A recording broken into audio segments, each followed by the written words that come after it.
Alors, examinons maintenant ce qu'on dit là, quand arrive le mois de mai. Là. On va en mai, puis on rembarque dans le marché à l'automne. Alors, vous savez qu'il y en a eu plein de statistiques, même moi, je vous en ai donné, qui disent, bon, ben, il y a des périodes qui c'est positif, il y a des périodes c'est négatif. Et alors, ce que j'ai fait, vous voyez la partie là qui est les rouges et du vert, ben ça, c'est ça que j'ai analysé pour vous, afin d'être capable là d'évaluer est-ce que c'est intéressant. Et en même temps, ben, je vous donne aussi, ben, je vais vous donner une façon de comment on peut déjouer la statistique présentement à notre avantage. Alors, regardons, vous savez, la semaine dernière, je pense que c'est la semaine dernière notre suivi du week-end, je vous mentionnais que de 1964 ici à 1984, on avait eu 15 baises sur 20 années. Alors, ça fait que là, on peut dire que cette période ici, elle était négative. Ensuite, de 85 à 97, là, on a eu 13 années consécutives haussières. Le mois de mai à octobre, c'était haussier. Alors, fait que voyez-vous, c'est on prend des statistiques qui sont négatives, puis après ça, on ajoute des statistiques qui sont positives, fait un annule l'autre quasiment. Alors, avec moi, ce que j'ai fait, je vais vous l'agrandir. Alors, ce que j'ai fait, j'ai préparé depuis 2010, parce que vous savez qu'on a eu le flash crash en 2010, fait que au niveau des statistiques, là. Alors, et là, je vous ai mis, j'ai fait, tant tout à l'heure, je vais tout vous décortiquer, là, les petites lignes que vous voyez là. Alors, qu'est-ce qui est intéressant? Et, le constat, c'est que 78% du temps, le mois de mai à octobre était positif. Alors, fait que là, alors on va les démontrer là. Et lorsque c'est négatif, de quelle façon on peut déjouer la statistique? Alors, vous allez voir, c'est super facile. D'ailleurs, en janvier, je vous avais commencé à vous préparer, à vous proposer un point d'entrée pour quelqu'un qui dit, moi, je veux rentrer dans le marché en janvier. Bon, je vais prendre un ETF ou le Spider ou du VIA, peu importe, et je veux rentrer dans le marché. Alors, fait que j'avais préparé, puis là, ben, dans le dernier segment, je vais vous donner le résultat où est-ce qu'on est rendu, là. Mais fait on va voir que c'est en fin de compte, c'est pas si dommageable que ça.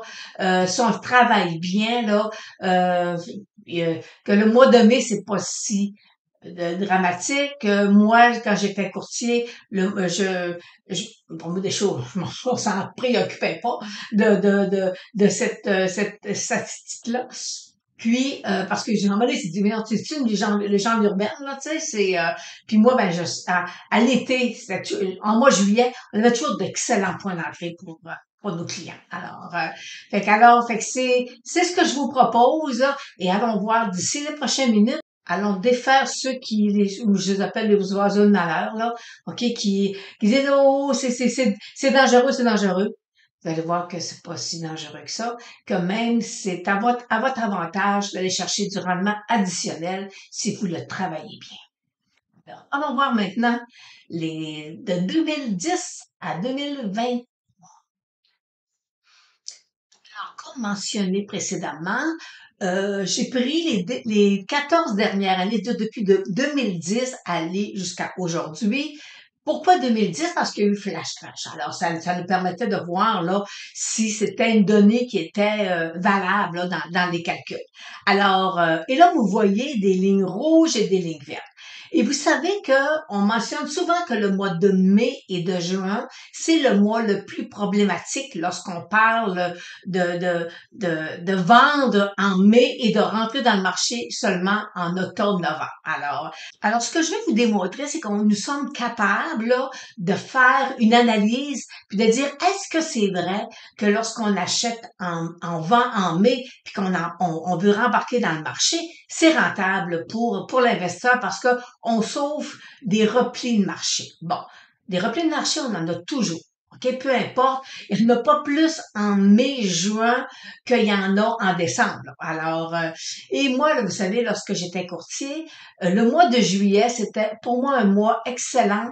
C'était le meilleur, un des meilleurs mois pour être capable de rencontrer les clients parce que les clients étaient en vacances, il y avait le temps de passer au bureau. Moi, j'allais les voir et souvent on prenait des points d'entrée sur des titres qui s'étaient repliés. Alors, c'était un excellent mois pour faire de la business, disons, à faire de bons points d'entrée sur le marché boursier. Alors, ce que je vous ai préparé, vous voyez, là, il y a plein de lignes rouges et il y a plein de lignes vertes. Alors, allons voir maintenant, mettons des statistiques sur cette plage-là, sur ces plages-là que vous voyez à l'écran. Alors, on voit que ici, là, j'ai des lignes rouges. Alors, j'ai 5 périodes de mai, juin qui ont commencé négatif. Alors, en 2010, 2011, ici 2012, mais vous voyez, 2012, 2015 et 2022.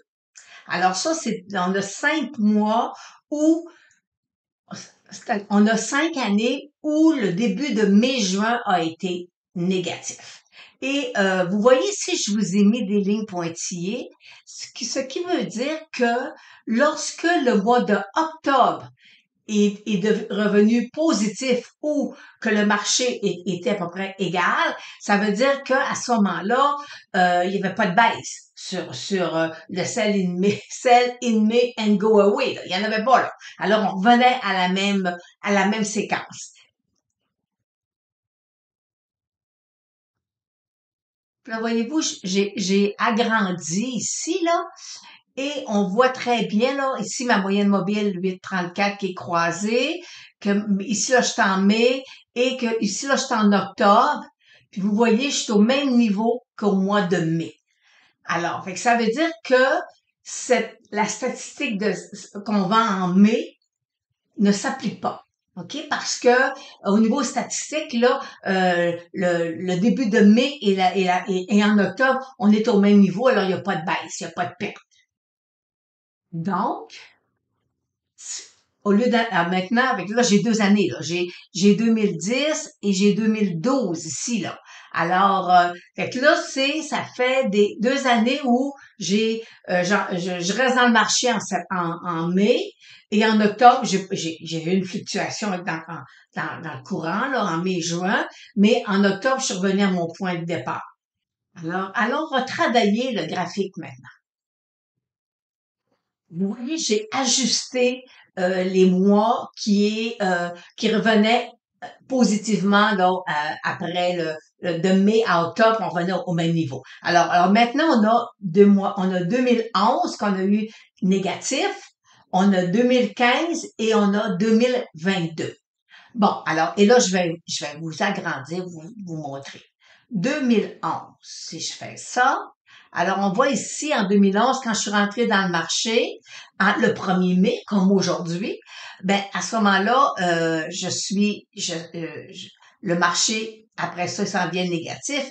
Et là, je m'en vais jusqu'en octobre, là, puis et là, quand je reviens, voyez-vous, en octobre, là, ben, je suis plus basse, là, que mon mois de mai. Alors, fait que là, fait que ça me dit que c'est une statistique qui est négative. OK? Alors, négative dans le sens que oui, ça s'applique que mai, en 2011, c'est appliqué avec, si je reste dans le marché, je vais être perdante après 6 mois. Bon.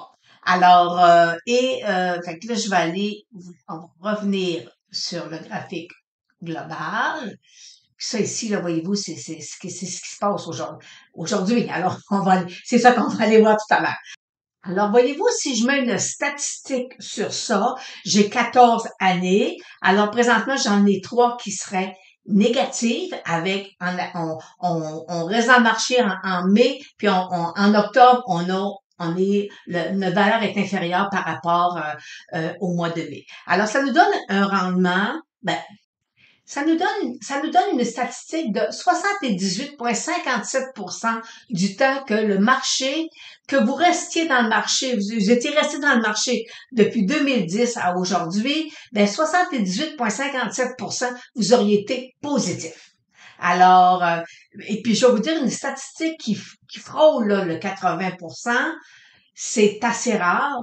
La seule place qu'on le trouve, en tout cas, moi personnellement, là, la seule place que je l'ai trouvé où et je l'utilise, c'est avec la technique point and figure, où c'est du 87 à 92, 93%.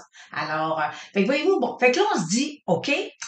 Alors maintenant, on se pose la question, on dit, comment je peux faire pour déjouer la statistique là du 21% là qui est contre moi. Alors c'est faisable, c'est applicable, c'est-à-dire c'est facile à appliquer. Et d'ailleurs, je vous l'ai présenté en début d'année avec l'indice du DIA, le spider du DIA, du Dow Jones, là, le ETF du Dow Jones, si vous finissez par vous le dire. Là. Et c'est des croisements de moyenne mobile. Alors, fait que là, revenons voir si j'avais et là, on est des si, mais c'est une méthode. On est dans le marché boursier. On est un petit peu plus rigoureux parce que vous savez que si j'applique la technique, là, si ma moyenne mobile est percée à la 34 jours, je sors du marché. Et selon une statistique qui est apparue dernièrement, si on applique ça, ben c'est plus que 6% de rendement global par année qu'on va chercher. C'est énorme. C'est énorme. Alors moi, je me dis, OK, il faut l'appliquer là, pour les gens qui sont dans des ETF ou qui suivent le marché. Là. Fait que voyez-vous, on va aller décortiquer les 3 années négatives pour être capable de vous démontrer que oui, ça leur a été intéressant de l'appliquer. Alors, débutant avec 2011, en mai, bon, la statistique, là, ça dit aussitôt que le titre casse ou l'indice ou le ETF, là, on est quand même dans des gros stocks. Là. On n'est pas, vous savez, c'est des ETF qui ont du volume. Là. Alors, la statistique a dit, si on casse sous la moyenne mobile 34, on sort du marché. Alors ici, le 17 de mai, autour du 17 de mai, on aurait sorti du marché en 2011. Et voyez-vous, après ça, il y a une autre statistique qui dit, bon, quand le marché revient positif, c'est-à-dire quand le marché sort au-dessus de ma moyenne 34, je rentre dans le marché. Alors ici, voyez-vous, je serais rentrée, puis je serais sortie pas longtemps après, là, parce que j'ai eu un autre croisement. Alors, parce que là, on était dans un petit peu plus en latéral. Ça, c'est la faiblesse des moyennes mobiles. OK? Alors, il nous aurait fait rentrer là, il nous aurait fait ressortir là, mais en même temps, on aurait sauvé toute cette baisse-là parce que octobre est là. OK? Alors, d'appliquer le croisement des moyennes mobiles 834, c'est des moyennes mobiles, vous savez, c'est des nombres de Fibonacci. Alors, fait que c'est pas, c'est aussi dans la technique Ishimoku, ça fait partie des calculs là, de la technique Ishimoku. Alors, fait que les 834 fonctionnent super bien. Alors ici, on aurait fait deux trades là, de plus, mais 0%. Zéro, ça coûte pas de scène. C'est pas compliqué, là. Et on n'a plus de frais de contact. Alors, et si vous auriez, en faisant cette technique-là, vous l'auriez protégé du gain et vous seriez rentré dans le marché avec on aurait ici eu un point d'entrée là, on aurait eu un point d'entrée parce que j'étais allée là, j'aurais ressorti là, après ça j'aurais rentré là, mais ce qui est intéressant aussi, c'est qu'il y a peut-être possibilité de dire, bon, moi, quand ma moyenne mobile 834 va croiser elle va croiser à la hausse ma moyenne mobile 200, je vais rentrer. Ça peut être une façon de travailler. Mais pour l'instant, voyez-vous, c'est que ça emmène des petites variations, mais on se protège d'une immense baisse sur le marché. Bon, allons voir maintenant 2015.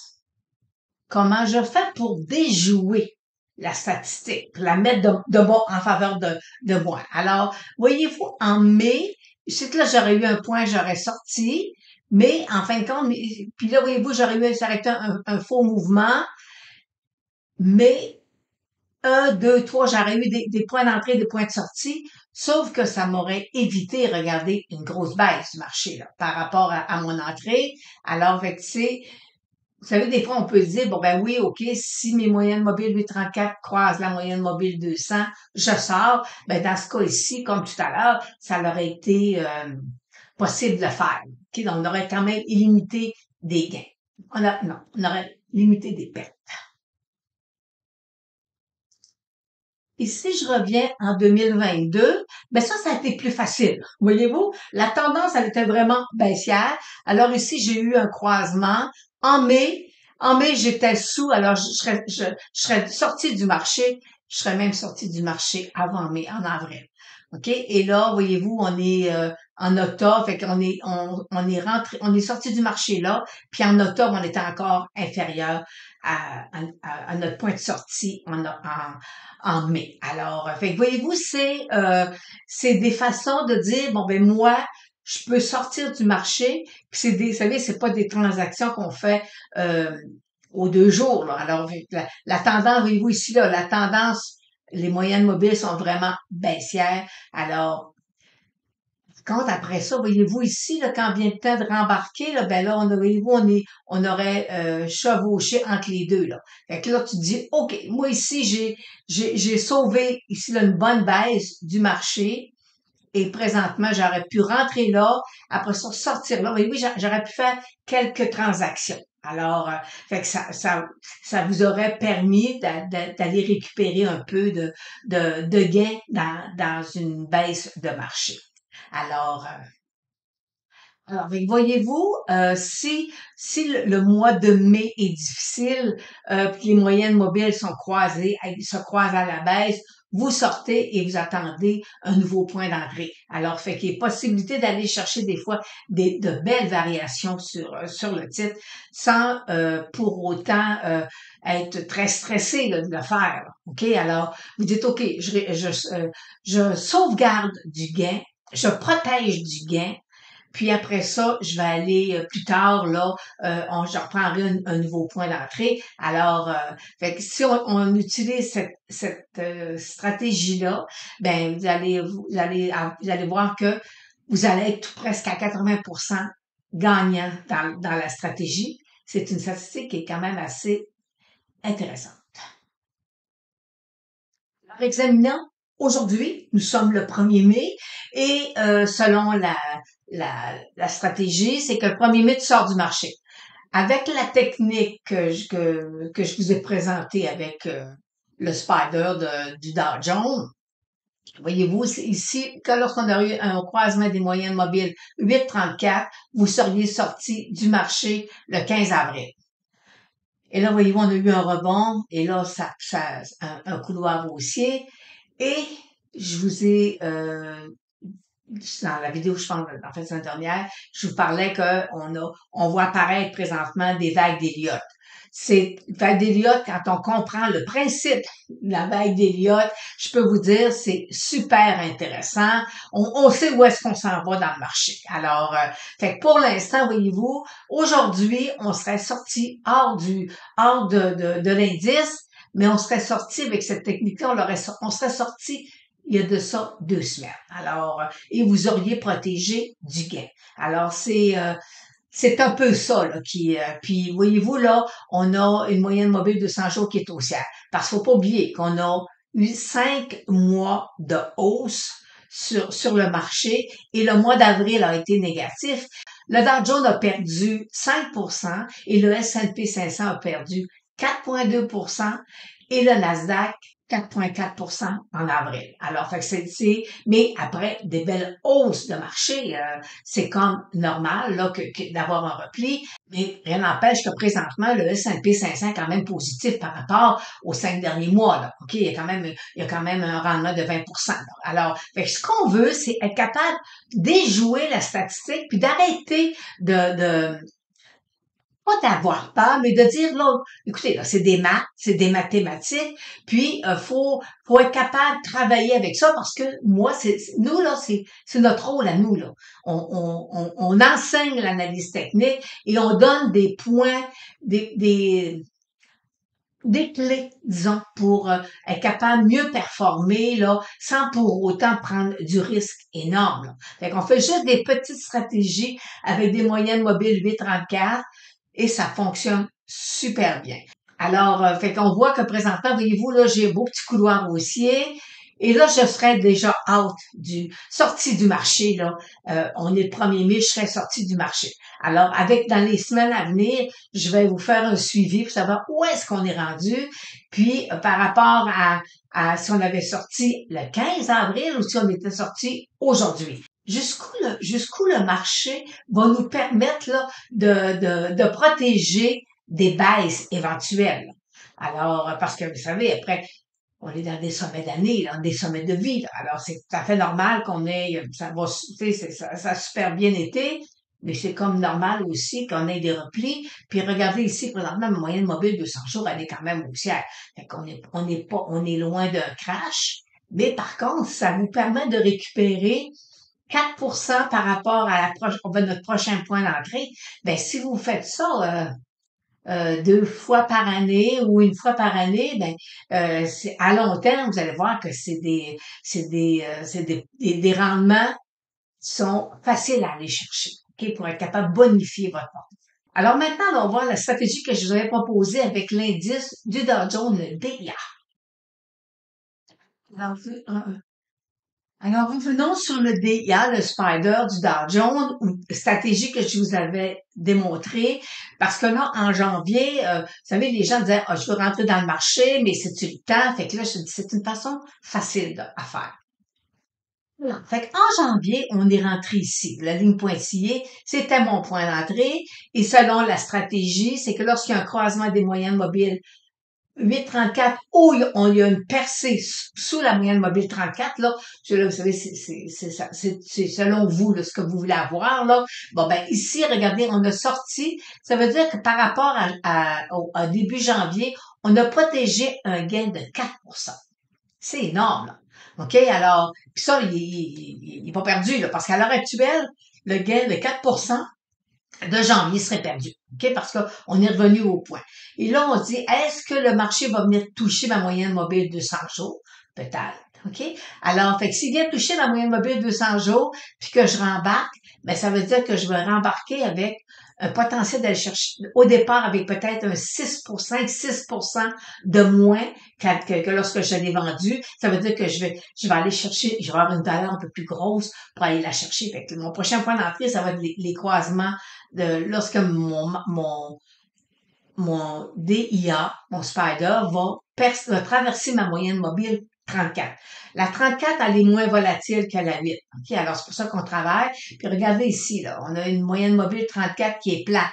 Ça, c'est un indicateur aussi, là. Ça veut dire quand elle commence à être plate, ça veut dire qu'elle est en train de me donner un signal que peut-être on va avoir un revirement qui va s'opérer, qu'on peut pas mettre avec une moyenne mobile 8. Ça s'applique surtout avec une moyenne mobile 34. Alors, voyez-vous, vous pouvez le faire, la stratégie, comment déjouer le fameux dicton, là, qu'on va en May, sell in May and go away, là, ben, c'est possible de le faire. Puis c'est une stratégie, c'est simple. Alors, et là, je viens de vous démontrer que la statistique là, de presque 80% du temps, euh, dans les 14 dernières années, le marché était haussier par rapport à on ferme en mai puis on revient à l'automne. Alors sur ça, je vous souhaite de bien protéger vos gains et de surveiller vos points d'entrée. Et voyez-vous, c'est une technique qui est facile à utiliser, très très très facile à utiliser. Alors moi, vous savez, vous pouvez venir sur analystech.com. On analyse le Dow Jones sur une base quotidienne. Là. Alors, quand on va voir qu'il y a une inversion de la tendance qui veut s'opérer parce que le marché veut pas traverser sa moyenne mobile 34, à ce moment-là, vous allez être avisé et c'est gratuit. Alors, bonne fin de journée.